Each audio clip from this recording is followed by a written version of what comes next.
上海南北农业含个简单，含个成功，除了无人测报机，还有人工嘅智慧农业试点啦，如何简单嘅温室反控，对安全含个环境嘅监控，透过云端平台，安尼环境是得自动化，减少人力作业嘅负担，含个生产嘅风险，还是得提高工业产出。也很多年来，全世界嘅天时气候变化嘅国家。温室生产嘅比例都越来越高诶，包括农政单位和个民间科技厂，如提罗心百度嘅爱想办法提高温室嘅效能，安尼嘅智慧农业怕系未来会发展嘅。有温室将低压设备安排嘅农场主任林生之同收入整体，唔是积极嘅做好田打好，准备预测采样嘅农种。大概是在采收青源之后，我们会做翻耕打田的动作。那翻完土之后，我们再让它曝晒阳光，大概1个礼拜左右的时间。然后后续再把它整平之后，我们就开始做移植的动作。林生之本来田登不卡人做牛皮的搞业，前几年呢，受到加热、大天有影响，生意见唔好。佢发现不卡有农地变嘅行20人嘅。决心转了工种，因为也在几天，同上市公司做财务协议补偿，要辞退投入，转到桃园路做来天数，两公婆向下来经营有机农场。加当从事温室土的变化，连包装室都石头、桃园生土边的磨成冷藏式地图。蔬菜其实是很有生命力哦，你采收完以后它是有生命力的。你如果没有进去遇冷的话，它其实还进行呼吸作用。所以你没有控制温度，也许6到10度的话，它其实会继续老化，你就会有很多的黄叶，那你的蔬菜品质就会不 OK。林峰也有150只温室，北部的天时寒天较湿较冷，唔是加上灌溉降温，到了热天也变做一库的水。加上味道灌溉，影响到其他投入。故所林生之同科技大厂合作，爱实天刺通灌溉功能。因为当规模成长到一定的阶段之后，你每天浇水的动作是每天重复要做的。那因为现在温室的栋数有100多栋，那从头浇到尾，可能就需要花2-3个小时的时间。整个夏天白天的时间几乎就都在浇水。那你没有办法做其他事情。地下面的那个第4个棚，它实际上收集到的资讯，现在我们应该要怎么去收集？因为现在是冬天呢，我们比较不用一直去喷水嘛。可是夏季的资料的累积，应该有到一定的程度了。科技厂的人一年来到有机农场，定期整理相关数据，没看那内桶使用的情形。农场也有2只温室，按你所讲的智慧农业4.0内桶，想要大大的增加温室的数量。所讲的智慧农业4.0，也做头工业4.0发展下，延期的监控，在空气同难用的温室土、二氧化碳同热质热岛，提供自动化设备，减轻人力负担同劳动成本，要解决人力唔难问题。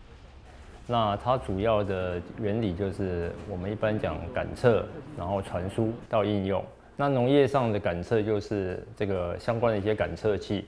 那它会定时的把资料透过有线或无线方式传到我们的匝道器。那匝道器除了资料接收之外，它上面有对应的一个应用软体，它可以去做设定，那它可以去做一些自动化的这个触发。那另外这资料会再传到我们的云端。连云端制作的用数据 APP 提能看数据同实天参数，希望环境都会实天条件，作为系统灌溉一条。因为目前是在做大数据收集为主的工作，那另外的话就是说我目前可以用上的就是说，它感应测器可以让我知道说我现在浇水之后，水分、土壤的水分的变化、湿度的变化，甚至是空气温度的变化。林生之也很多看效果，因为也同内桶适合嘅农场，无天初适合配的农场，只不过也看起来确实会有天数。韩国科技用到农业也係未來發展。我觉得农业的行业别差异非常的大。果树跟叶菜，那就完全不一样的东西。那你是在户外的环境，或是在温室环境，那中间的需求会完全不一样。所以以我们自己农场而言，我就是要解决我们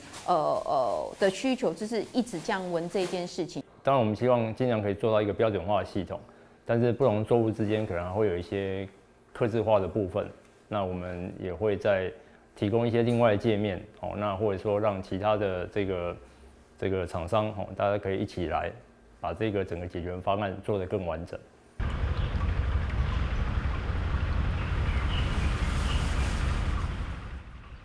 近年来，台湾加上面对周天寒，我注意下已落到太麻村呢。天时变化动态，近来见到强吹果子，种到温室，将有办法永续生产。一般来讲，上水灌溉方式有3种，第一种意是年里起开，第二种係天时起。如果天时好同唔好，用水量冇供應，故說天時起冇辦法做到安全的效果。台中農改場現時幾年發出一套智慧灌溉系統。